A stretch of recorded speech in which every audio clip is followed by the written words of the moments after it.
AMMA അമ്മ എന്ന താരസംഘടനയുടെ president Shweta Menon ചേച്ചി, നിങ്ങളോട് ഒരു ചോദ്യം. നിങ്ങളുടെ ഭർത്താവിന് എന്തെങ്കിലും തരത്തിലുള്ള ഇടപെടലുകൾ ഈ അമ്മ എന്ന താരസംഘടനയിൽ ഉണ്ടോ ശ്വേത മേനോൻ ചേച്ചി? ഞാൻ ഈ ചോദ്യം എന്തിനാ തുടക്കത്തിലെ ചോദിച്ചത് എന്ന് ഈ വീഡിയോ കാണുന്ന ഭൂരിഭാഗം ആളുകൾക്കും മനസ്സിലായി കാണില്ല. പക്ഷേ ശ്വേത മേനോൻ എന്ന് പറയുന്ന വ്യക്തി ഈ ഒരു വീഡിയോ കാണുന്നുണ്ടെങ്കിൽ അവർക്കിപ്പോൾ മനസ്സിലായി കാണും ഞാൻ എന്തിനാണ് ഈ ഒരു ചോദ്യം ഇവിടെ ഉന്നയിച്ചത് എന്നുള്ളത്. ചേച്ചി ചില കരക്കമ്പികൾ കേട്ടു. ഈ അമിത്ഷായ്ക്ക് എന്തോ ചെറുതായിട്ട് പ്രസംഗങ്ങളൊക്കെ എഴുതി കൊടുക്കുന്നത് ചേച്ചിയുടെ ഭർത്താവാണ് എന്ന്. അല്ല, കരക്കമ്പികളാകട്ടോ, നമ്മുടെ കയ്യിൽ തെളിവുകളൊന്നും ഇല്ലേ. തെളിവുകളില്ലാതെ അങ്ങനെയാണ് എന്ന് ഞാൻ പറയുന്നില്ല. ഇങ്ങനെ കരക്കമ്പികളൊക്കെ കേട്ടല്ലോ. അതുപോലെ തന്നെ ശ്വേതാ മേനോൻ ചേച്ചി, നിങ്ങളുടെ പപ്പറ്റുകളാണോ ഈ ലക്ഷ്മിപ്രിയയൊക്കെ, കൈലാഷ്? നിങ്ങളുടെ പപ്പറ്റുകളാണോ അതൊക്കെ? അല്ല, ഒരു സംശയം, സരയു നിങ്ങളുടെ പപ്പറ്റാണോ? വളരെ വിശദമായിട്ട് തന്നെ പ്രിയപ്പെട്ടവരെ നമുക്ക് കുറച്ച് കാര്യങ്ങൾ സംസാരിക്കാനുണ്ട്. അപ്പോൾ എൻ്റെ വീഡിയോയിലേക്ക് ഏവർക്കും അങ്ങോട്ട് സ്വാഗതം. നമ്മുടെ ചാനൽ ആദ്യമായിട്ട് കാണുന്ന ആരെങ്കിലും ഒക്കെ ഇവിടെ കിടന്ന് കറങ്ങി കളിക്കുന്നുണ്ടെങ്കിൽ ഒന്ന് ചാനൽ ഇതാ ഇപ്പം തന്നെ അങ്ങോട്ട് സബ്സ്ക്രൈബ് ചെയ്യുക. കൂടാതെ വീഡിയോയ്ക്ക് എല്ലാവരും ലൈക്ക് തരിക. കാര്യങ്ങൾ കുറച്ചുണ്ട് നിങ്ങളോട് പറയാൻ. ഇതെല്ലാം കേട്ടതിന് ശേഷം നിങ്ങളുടെ അഭിപ്രായങ്ങൾ താഴെ കമൻറ്റ് ബോക്സിൽ രേഖപ്പെടുത്തുക. നിങ്ങളുടെ അഭിപ്രായങ്ങൾക്ക് ഇവിടെ വിലയുണ്ട്. കടക്ക് പുറത്ത് എന്ന് ഞാൻ പറയില്ല. കൂടാതെ നമ്മുടെ കമൻറ്റ് ബോക്സിൻ്റെ തൊട്ടപ്പുറം ഹൈപ്പ് എന്നൊരു ഓപ്ഷൻ കാണാൻ സാധിച്ചാൽ അതിലും ഒന്ന് ക്ലിക്ക് ചെയ്തേക്കുക. ഇനി കാര്യത്തിലേക്ക് വരാം.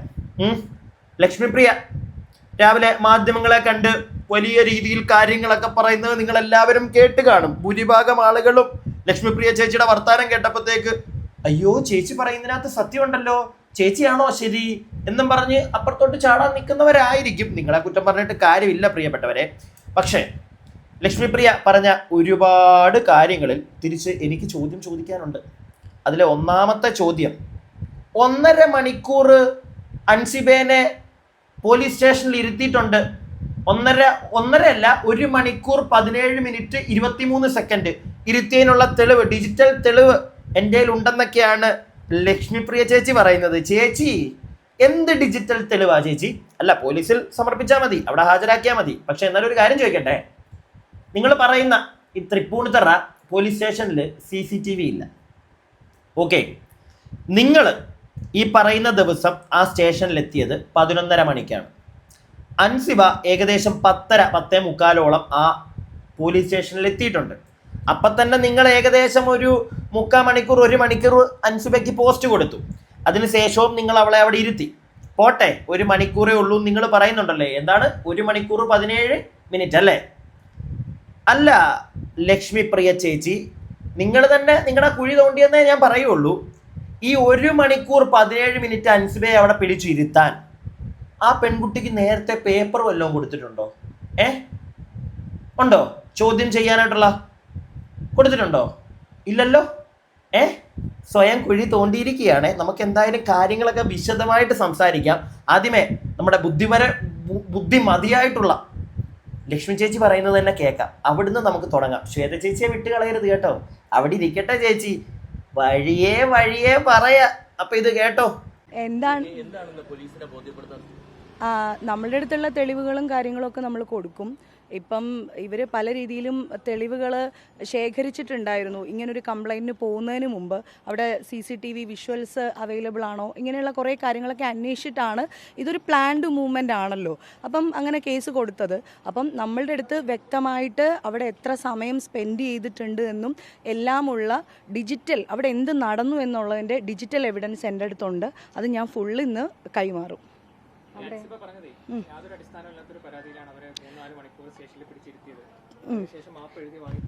ചേച്ചി പറയുന്നത് ബാക്കി കേൾപ്പിക്കാമേ.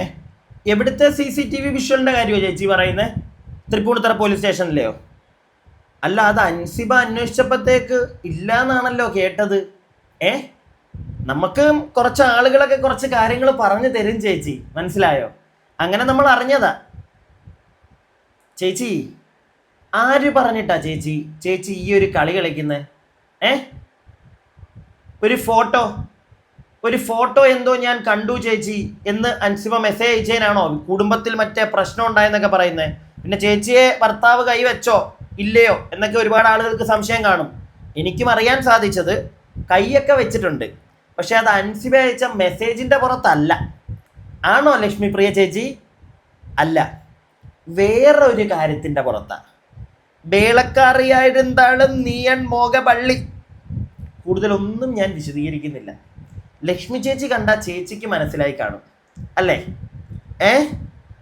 വേറെ കാര്യത്തിനാണ് അവിടെ വഴക്കുണ്ടായത്.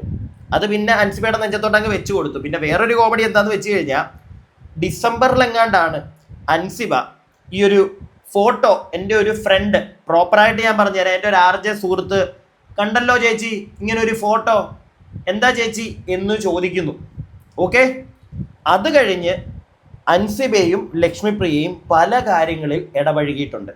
പ്രത്യേകിച്ച് IFFKയുടെ കാര്യത്തിൽ. ഇല്ല എന്ന് ലക്ഷ്മിപ്രിയ പറയല്ലേ? അൻസിബ ഇങ്ങനെ ഒരു മെസ്സേജ് അയച്ചു, അതിൻ്റെ പേരിൽ നിങ്ങൾക്ക് വൈരാഗ്യവും നിങ്ങൾ തമ്മിൽ അടിയും ബഹളവും ആയിരുന്നെങ്കിൽ പിന്നെന്തിനാണ് IFFKയുടെ കാര്യങ്ങൾ നിങ്ങൾ ഒന്നിച്ച് മുന്നോട്ട് പോയത് അല്ലേ? അത് കഴിഞ്ഞ് ഡിസംബറൊക്കെ കഴിഞ്ഞ് ജനുവരി ആയപ്പോഴാണ് മറ്റേ അമ്പലത്തിൻ്റെ പേരിലുള്ള കാശ് പിരിവ്, മറ്റേ സ്പോൺസർഷിപ്പ്, അതിൽ അൻസിബ ഇടഞ്ഞു. ശ്വേത ചേച്ചി ഇങ്ങനെ ഒരു കളി, ഈ സ്പോൺസർഷിപ്പ് ഒക്കെ ഇറക്കാനുള്ള കാര്യം, ഭർത്താവ് വേറെ തലത്തിലേക്ക് പോകും. ഞാൻ അതിവിടെ പറയുന്നില്ല. രാഷ്ട്രീയം കയറ്റേണ്ട വരും, പറയുന്നില്ല. മതം കയറ്റേണ്ട വരും, പറയുന്നില്ല. താല്പര്യമില്ല. ചിന്തിച്ചാൽ മതി, ബുദ്ധിയുള്ളവർക്ക് ചിന്തിച്ചാൽ മനസ്സിലാവും ഞാൻ എന്തുകൊണ്ടാണ് അത് അവിടെ പറഞ്ഞു വെച്ചതെന്ന്. നമുക്ക് ബാക്കി കേൾക്കാം, എന്നിട്ട് ബാക്കി കാര്യങ്ങൾ സംസാരിക്കാം. അത് പുള്ളിക്കാരിയുടെ വേർഷൻ അല്ലേ? എൻ്റെ ഫോണിലേക്ക് എനിക്ക് അനാവശ്യം എന്ന് തോന്നുന്ന ഒരു മെസ്സേജ് അയക്കുമ്പോൾ അതിന് ഉത്തരം പറയാൻ അതിനുത്തരം പറയാൻ പുള്ളിക്കാരി ബാധ്യസ്ഥയായിരുന്നു. ഞാൻ ഡിസംബർ 10-ാം തീയതി വന്ന മെസ്സേജിന് ജനുവരി 21 വരെ ഞാൻ പരാതി കൊടുത്തിട്ടില്ല. ജനുവരി 22-ാം തീയതി ആണല്ലോ പരാതി കൊടുക്കുന്നത്. അപ്പോൾ എൻ്റെ ഫോണിലേക്ക് അൺനെസസറി ആയിട്ട് അയക്കുന്ന ഒരു മെസ്സേജിനെ എങ്ങനെ കൈകാര്യം ചെയ്യണം എന്നുള്ളത് ഞാനല്ലേ തീരുമാനിക്കുന്നത്. അത് പരാതി കൊടുക്കേണ്ടതുണ്ടായിരുന്നോ ഇല്ലയോ എന്നുള്ളത് എൻ്റെ ഹസ്ബൻഡ് പ്രശ്നമാക്കിയത് വിട്ടേക്കോ. എൻ്റെ ഫോണിലേക്ക് അങ്ങനെ അയക്കുമ്പോൾ തീർച്ചയായിട്ടും എനിക്ക് പറയാമല്ലോ, എനിക്ക് നിയമപരമായിട്ട് പോകണമെങ്കിൽ എനിക്ക് അങ്ങനെ പോകാനുള്ളൊരു അവകാശമില്ലേ? പിന്നെ 3 മണിക്കൂർ സ്റ്റേഷനിൽ ഇരുത്തിയിട്ടുണ്ടോ ഇല്ലയോ എന്നൊക്കെ പോലീസ് അതോറിറ്റിയാണ് സ്ഥിരീകരിക്കേണ്ടത്. പക്ഷേ എൻ്റെ ഓർമ്മയിൽ 1 മണിക്കൂർ 17 മിനിറ്റും 20 സെക്കൻഡും മാത്രമാണ് ഞങ്ങൾ അവിടെ ഇരുന്നത്. ഇത്ര കൃത്യമായിട്ട് ഞാൻ ആ ടൈം ഡ്യൂറേഷൻ പറയണമെങ്കിൽ എൻ്റെ കയ്യിൽ അതിന് സോളിഡ് ആയിട്ടുള്ള എവിഡൻസ് ഉണ്ട് എന്ന് കരുതിക്കോളൂ. മുടുക്കി സ്വയം കുഴി തോണ്ടി അതിനകത്ത് കയറി അങ്ങ് ഇരുന്നു. ഞങ്ങൾ മണ്ണ് വാരി ഇട്ടാൽ മതിയല്ലയോ? ചേച്ചി 1 മണിക്കൂർ 17 മിനിറ്റ് 20 സെക്കൻഡ് പോയിട്ട് 20 സെക്കൻഡ് ആ പെൺകുട്ടി അവിടെ ഇരിക്കണമെങ്കിൽ, അല്ലെങ്കിൽ അവളെ പിടിച്ച് അവിടെ ഇരുത്തണമെങ്കിൽ, ചോദ്യം ചെയ്യണമെങ്കിൽ അവൾക്ക് നേരത്തെ മുൻകൂട്ടി പേപ്പർ കൊടുക്കണം. കൊടുത്തിട്ടുണ്ടായിരുന്നോ ലക്ഷ്മി ചേച്ചി? നിങ്ങളുടെ കൂട്ടുകാരി, അയ്യോ ബന്ധമൊന്നും ഇല്ലെന്നാ പറയുന്നത്, എന്നാലും അവിടുത്തെ SI കൊടുത്തിട്ടുണ്ടായിരുന്നോ പേപ്പർ? ഇല്ലല്ലോ. 2 സെക്കൻഡ് പോലും ആ പെൺകൊച്ചിനെ അവിടെ ഇരുത്താൻ പറ്റത്തില്ല. മനസ്സിലായോ? ചേച്ചി തന്നെ മാധ്യമങ്ങളുടെ ഫ്രണ്ടിൽ തീർന്നു തെറ്റി, ചേച്ചി തന്നെ വിളിച്ചു കൂവി. മനസ്സിലായോ? അൻസിബ പിന്നെ കൊടുത്തിരിക്കുന്ന പരാതിയിൽ ഏകദേശം 3 മണിക്കൂറോളം എന്നാണ്. അതവിടെ നിൽക്കട്ടെ, പോട്ടെ. 3 മണിക്കൂറോ 4 മണിക്കൂറോ 5 മണിക്കൂറോ വോട്ടെവർ, സെക്കൻഡ്സ് 10 സെക്കൻഡ് പോലും പേപ്പർ കൊടുക്കാതെ ചോദ്യം ചെയ്യാൻ ആ പെൺകുട്ടിയെ അവിടെ ഇരുത്താൻ പറ്റില്ല, നിയമപരമായി നോക്കുകയാണെങ്കിൽ. മനസ്സിലായോ? വിട്, കാര്യം വിട്, പോട്ടെ, അതും വിട്. ലക്ഷ്മി ചേച്ചി വെറും ഒരു പപ്പറ്റാണ് മേളിലിരിക്കുന്നവരുടെ. മനസ്സിലായോ? ശ്വേത മേനോൻ ചേച്ചിക്ക് വേണ്ടത് ചേച്ചിയുടെ അപ്പുറം ഇപ്പുറയായിട്ട് ചേച്ചി ചിന്തിക്കുന്ന കുറേ ആളുകൾ, അവരവിടെ ഇവിടെ വന്നിരിക്കണം. അതല്ലേ? കളി കൊള്ളാൻ ചേച്ചി. അതുല്യയുടെ കേസ് പോലും അറിയാൻ സാധിച്ചത് കുറേയൊക്കെ സത്യമുണ്ട് അതിനകത്ത്, അതുല്യയുടെ കേസിൽ. പക്ഷെ കുറേയൊക്കെ വേറെ ആർക്കോ വേണ്ടി വഴിതിരിച്ചു വിടുന്നുണ്ട്. മനസ്സിലായോ? അധികം വൈകാതെ നിങ്ങൾ കണ്ടോ, ഇതെല്ലാം അൻസിബയുടെ തലയിലോട്ട് തിരിയും. കാരണം ഒരു നല്ല രീതിയിലുള്ള ഒരു ബാക്കപ്പ് ഓൺലൈൻ കളി വരാൻ പോകുന്നു എന്നാണ് അറിയാൻ സാധിച്ചത്. അൻസിബയെ നെഗറ്റീവ് ആക്കുക, ലക്ഷ്മിപ്രിയയും ബാക്കി ടീംസിനെയും പൊക്കുക, ഇതിനുള്ളൊരു ബാക്കപ്പ് കളി വരും. നിങ്ങൾ കണ്ടോ, അറിയാൻ സാധിച്ചതാണേ. മനസ്സിലായോ? നമുക്കും കുറച്ച് കാര്യങ്ങളൊക്കെ ഇച്ചിരിയൊക്കെ അറിയാൻ സാധിക്കുന്നുണ്ട്. നമുക്ക് ബാക്കി കേൾക്കാം ഇനി ലക്ഷ്മിപ്രിയ പറയുന്നത്. പിന്നെ ലക്ഷ്മിപ്രിയ ചേച്ചി മറ്റേ ഡിസംബറിലെ കഥ ഡിസംബർ 10 അയച്ചു. എൻ്റെ ഇഷ്ടമല്ലേ, ഞാനല്ലേ തീരുമാനിക്കണ്ടേ? ചേച്ചി തീരുമാനിച്ച് 1 മാസം കഴിഞ്ഞു. 1 മാസവും കഴിഞ്ഞ് ജനുവരി 22 കേസ് കൊടുക്കാൻ പോയി. ഈ 1 മാസത്തിൻ്റെ ഇടയ്ക്ക് IFFKയുടെ പരിപാടി, ഇങ്ങനെയുള്ള പല കാര്യങ്ങളും നിങ്ങൾ അങ്ങോട്ടും ഇങ്ങോട്ടും സംസാരിക്കുകയും നല്ല രീതിയിൽ മിങ്കിൾ ചെയ്യുകയും ചെയ്തിട്ടുണ്ടല്ലോ. അതെല്ലാം കഴിഞ്ഞ് 1 മാസം കഴിഞ്ഞപ്പോഴാണോ ചേച്ചി ആലോചിച്ചത്, കൊടുത്തേക്കാം, ഇവർക്ക് ഒരു പണി കൊടുത്തേക്കാം, ഇപ്പോൾ എന്തായാലും എന്നോട് അന്ന് അങ്ങനെ പറഞ്ഞല്ലേ ഫോട്ടോയുടെ കാര്യം എന്ന് ചിന്തിച്ചതാണോ? അല്ലല്ലോ. അതിനുശേഷം ഈ അകത്ത് വേറെ കളികൾ നടന്നില്ലേ? സ്പോൺസർഷിപ്പിനെ എതിർത്തപ്പോൾ മേളിലുള്ളവർക്ക് പിടിച്ചില്ല. നേരെ ചേച്ചിയുടെ ഈ ഒരു കാര്യം ചേച്ചിയും കൂടെ എടുത്തിട്ടു. ഇങ്ങനൊരു കേസുണ്ട്, അവളെ നമുക്ക് പൂട്ടാം എന്നും പറഞ്ഞ് പൂട്ടാൻ ഇറങ്ങിയതല്ലേ? പൊതുജനം കഴുതിയാണെന്ന് വിചാരിക്കരുത്. എല്ലാ കാലവും പിടിപാടുണ്ടെന്നും പറഞ്ഞ് കയറി അങ്ങ് പോകാന്ന് ചിന്തിക്കരുത്. ബാക്കി നമ്മൾ രണ്ടുപേരും ഒരേ സംഘടനയിലെ അംഗങ്ങളാണ് എന്ന് വിചാരിക്കുക. നമ്മൾ സംഘടനയ്ക്ക് പുറത്ത് ഒരു കാര്യം ചെയ്യുമ്പോൾ അത് സംഘടനയ്ക്ക് അതിൽ എന്താണ് ബാധ്യത? എന്താണ്? സംഘടനയാണോ അത് അന്വേഷിക്കേണ്ടത്? നമ്മൾ അത് നിയമപരമായിട്ട് നമ്മൾ നേരിടുക തന്നെയാണ് ചെയ്യേണ്ടത്. അല്ലാണ്ട് സംഘടന ഇടപെടാനായിട്ട് ഇതെന്താണ് അങ്ങനെ ചെയ്യുന്നത്? ഞാൻ പരാതി കൊടുത്തിട്ടില്ല. കാരണം എനിക്കതിൽ പരാതിപ്പെടേണ്ട സ്ഥലമല്ല സംഘടന എന്നുള്ള വിവേക ബുദ്ധി എനിക്കുണ്ട്. നമ്മൾ തമ്മിലുള്ള 2 പേര് തമ്മിലുള്ള ഒരു പ്രശ്നത്തിനെ സംഘടനയല്ല പരിഹരിക്കേണ്ടത്. അതിന് സംഘടനയ്ക്ക് എന്താണ് ബാധ്യതയുള്ളത്? ഞങ്ങൾ രണ്ടുപേരും ഒരേ സംഘടനയിലെ അംഗങ്ങളും ഒരേ എക്സിക്യൂട്ടീവ് കമ്മിറ്റിയിലെ അംഗങ്ങളാണെന്ന് മാത്രമേ ഉള്ളൂ. അതിന് സംഘടനയ്ക്ക് എങ്ങനെ റോൾ? പൊന്നു ലക്ഷ്മി ചേച്ചി, അപ്പൊ അത് വലിയ കാര്യമൊന്നും അല്ലേ? അല്ല, എനിക്കൊരു കാര്യം മനസ്സിലായി ചേച്ചിയുടെ അടുക്കൽ എങ്ങനെ നിൽക്കണമെന്നും. ഒരു 2-3 പ്രാവശ്യം ചേച്ചിയുടെ അടുക്ക് ഒരേ ക്വസ്റ്റ്യൻസ് ഒന്ന് ചോദിച്ച് ഒരേ ക്വസ്റ്റ്യൻ തന്നെ വീണ്ടും വീണ്ടും റിപ്പീറ്റ് അടിച്ചത് അങ്ങനെ അല്ലല്ലോ ചേച്ചി എന്ന് ചോദിച്ചു കഴിഞ്ഞാൽ ചേച്ചി ഇന്ന് ബബ്ബ അടിക്കും. മനസ്സിലായോ? അത്രേ ഉള്ളൂ. ചേച്ചിയുടെ ഈ ഒരു സംസാരത്തിൽ നിന്ന് അത് കിട്ടുന്നുണ്ട് ചേച്ചി. ഒരേ സംഘടനയിൽ ഒരേ എക്സിക്യൂട്ടീവ് കമ്മിറ്റിയിലുള്ള ആളുകൾ, അത്രേ ഉള്ളൂ എന്ന് വെച്ചിട്ട് സംഘടന ഇടപെടണമെന്നുണ്ടോ? അല്ലല്ല. അല്ല, പിന്നെന്തിനാ നിങ്ങളുടെ സംഘടനയൊക്കെ പൂട്ടിക്കെട്ടി വീട്ടിൽ പോയിരുന്നൂടെ? എന്തിനാ സംഘടന? ഒരു സംഘടനയിലെ സംഘടനയിലെ എക്സിക്യൂട്ടീവ് കമ്മിറ്റിയിലുള്ള 2 പേര് തമ്മിലുള്ള പ്രശ്നം, അത് ഫസ്റ്റ് ചർച്ച ചെയ്യേണ്ടത് ആ സംഘടനയിലോ അല്ലെങ്കിൽ ആ എക്സിക്യൂട്ടീവ് കമ്മിറ്റിയിലോ ആണ്. അവിടെ നിന്നില്ലെങ്കിലാണ് പോലീസ് സ്റ്റേഷനിലേക്ക്. മനസ്സിലായോ? അല്ല, ഇല്ലെങ്കിൽ പിന്നെ എന്തിനാ ചേച്ചി സംഘടന? എന്തിനാ? അതിൻ്റെ ആവശ്യമില്ലല്ലോ. ചേച്ചി നാളെ മറ്റേ പുറത്തോട്ടിറങ്ങിയിരിക്കുക അമ്മയുടെ ഓഫീസിൻ്റെ വെളിയിൽ എന്നിട്ട് പറഞ്ഞേക്ക്, എൻ്റെ പ്രശ്നങ്ങളൊന്നും ഇവിടെ ഒന്ന് പറയാൻ എനിക്ക് താല്പര്യമില്ല, അതുകൊണ്ട് തന്നെ സംഘടന അങ്ങ് പൂട്ടിയേക്കാൻ പറ. അല്ല, കോമഡി ആയിട്ട് എനിക്ക് തോന്നുന്നു ചേച്ചിയുടെ ഓരോ വർത്താനം കേൾക്കുമ്പോൾ. ബാക്കി കേൾക്കാം. ഞാൻ ഉന്നയിച്ചിട്ടില്ല. എനിക്ക് ഉന്നയിക്കേണ്ട ആവശ്യമുണ്ട് എന്ന് എനിക്ക് ഇപ്പോഴും തോന്നുന്നില്ല. പക്ഷേ കേസ് ആയതിനു ശേഷം അൻസിബ കുറേ ഊഹാപോഹങ്ങൾ പറഞ്ഞുകൊണ്ട് പിന്നെ ഞങ്ങളുടെ എക്സിക്യൂട്ടീവ് കമ്മിറ്റിയിലേക്ക് മെസ്സേജ് ഇട്ടിരുന്നു. ആ മെസ്സേജിന് ഞാൻ അപ്പം തന്നെ റിപ്ലൈ അയച്ചു. മോൾ ഈ ഘോരഘോരം പറഞ്ഞിരിക്കുന്ന ഒരു കാര്യങ്ങളും എൻ്റെ പരാതിയിലില്ല.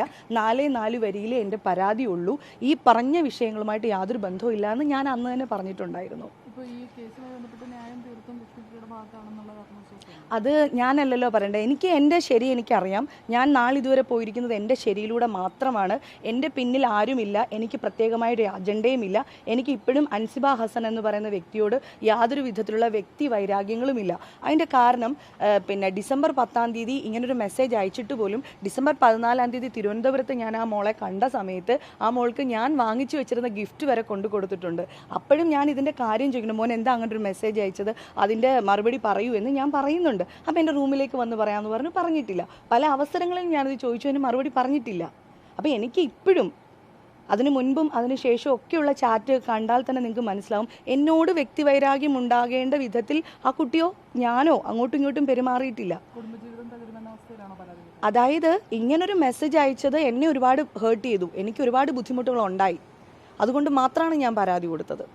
ചേച്ചി ഒരു കാര്യം കൂടി, ഈ അതുല്യ ഒരു അത് നമുക്ക് തിരിച്ച് വന്നിട്ട് സംസാരിച്ചാൽ പോരെ? സമയം ഇപ്പൊ തന്നെ ഓവറായി. Okay, thank you. വന്നിട്ട് കാണുമൊന്നും വേണ്ട ചേച്ചി. അൻസിബ ഒരു മാന്യത കാണിച്ചു. ആ അൻസിബ കുട്ടി, നിങ്ങൾ ആ മാന്യത കാണിക്കരുതായിരുന്നു. നിങ്ങൾ ഒരു കാര്യം കൂടെ ഈ പരാതിയിൽ കുത്തിക്കയറണമായിരുന്നു. അതായത് നിങ്ങളുടെ സുഹൃത്ത് കണ്ട ആ ഒരു ഫോട്ടോയുടെ പിന്നിലുള്ള സത്യാവസ്ഥ അതും കൂടെ ഒന്ന് പുറത്തു വന്നാൽ എങ്ങനെ ഇരിക്കും ലക്ഷ്മി ചേച്ചി? എങ്ങനെ ഇരിക്കും? നമുക്ക് അതിൻ്റെ പുറകെ കൂടെ ഒന്ന് പോയാലോ? അതോ ഇനി അതിൻ്റെ പുറകെ പോകാതിരിക്കാനാണോ ചേച്ചിയൊക്കെ ട്രൈ ചെയ്യുന്നത്? അല്ല, ഒരു സംശയമേ, ഇങ്ങനെ കേട്ടു, കരക്കമ്പി കേട്ടു. ആ ഫോട്ടോയുടെ പുറകിൽ അൻസിബയുടെ ആരോ കണ്ടു, ഏതോ ഒരു ആർജെ ഫ്രണ്ട് കണ്ടു എന്ന് പറയുന്ന ആ ഫോട്ടോയുടെ പുറകിലുള്ള എന്തൊക്കെയോ വേറെ കഥകൾ, ആ സമയത്ത് ചേച്ചി ദുബായിൽ പോയതുമായി ബന്ധപ്പെട്ട് ചില കഥകൾ കരക്കമ്പികളാ, നമുക്കറിയത്തില്ല. അപ്പൊ ചേച്ചി പരാതിയായിട്ട് ഇനി മുന്നോട്ട് പോകുമ്പോഴത്തേക്ക് അതും കൂടെ ഒന്ന് എടുത്ത് പോയിന്റ് ചെയ്ത് കൊടുക്ക്. എൻ്റെ ഏതോ ഫോട്ടോ കണ്ടു എന്നൊക്കെ പറയുന്നു, അവരുടെ ഏതോ ഒരു സുഹൃത്ത്, പോലീസുകാരൻ മാമാരെ ആ ഫോട്ടോയുടെ പുറകിലത്തെ സത്യാവസ്ഥയും കൂടെ നിങ്ങളൊന്ന് തിരക്കണേ. അതും കൂടെ ഒന്ന് പറഞ്ഞാലോ നമുക്ക്, എങ്ങനെ ഇരിക്കും? ഞാൻ എൻ്റെ അഭിപ്രായം പറഞ്ഞതേ ഉള്ളൂ പ്രിയപ്പെട്ടവരെ. പല ഊടായ്പകളാ, പല കഥകളും കേൾക്കുന്നു, മനസ്സിലായോ? ഈ ഒരു ഇൻഡസ്ട്രിയിലുള്ള പല ആളുകളും പല കഥകൾ പറയുന്നു. ശ്വേത ചേച്ചി സ്പോൺസർഷിപ്പ് അമ്പലത്തിൽ തന്നെ വേണം അല്ലയോ? അവിടെ മതം കയറ്റണം, പുറകെ രാഷ്ട്രീയം കുത്തിത്തിരികണം. എവിടുന്ന ഈ ബുദ്ധിയൊക്കെ? കൊള്ളാം, നല്ലതാ കേട്ടോ. ഒന്നും ചേച്ചി, അയ്യോ, എക്സിക്യൂട്ടീവ് കമ്മിറ്റിയിലെ 2 അംഗങ്ങൾ അവരുടെ പ്രശ്നത്തിൽ ഇടപെടുകയേ ചെയ്യരുതേ. ചേച്ചി സ്പോൺസർഷിപ്പിന് പോകും, 75-ന്റെ സ്പോൺസർഷിപ്പിന്. അല്ല പിന്നെ എന്തിനാ ഈ കമ്മിറ്റി? എന്തിനാ എനിക്കത് മനസ്സിലാവാത്തത്? എന്തിനാ കമ്മിറ്റി? അവിടെ തീർക്കാൻ പറ്റുന്ന പ്രശ്നങ്ങൾ അവിടെ തീർക്കുക, നടന്നില്ലെങ്കിൽ പോലീസ് സ്റ്റേഷൻ. ഇത് അതിനൊന്നും പറ്റത്തില്ലെന്ന്. സ്പോൺസർഷിപ്പ് മേടിച്ചോണ്ട് വാ. സ്പോൺസർഷിപ്പ് 75 വേണോ, ഇല്ലെങ്കിൽ 1 വേണോന്ന്. ചേച്ചി സത്യങ്ങളൊക്കെ നാട്ടുകാർ അറിഞ്ഞു കഴിഞ്ഞാൽ ഉണ്ടല്ലോ നാണക്കേടാവും. ഞാൻ എൻ്റെ അഭിപ്രായം പറഞ്ഞതേ ഉള്ളൂ. നിങ്ങളുടെ അഭിപ്രായങ്ങൾ താഴെ കമന്റ് ബോക്സിൽ. അടുത്ത വീഡിയോ ആയിട്ട് നമുക്ക് എത്രയും പെട്ടെന്ന് കാണാം. അടുത്ത വീഡിയോ ആയിട്ട് കാണുന്നവരേക്കും stay tuned and stay wear.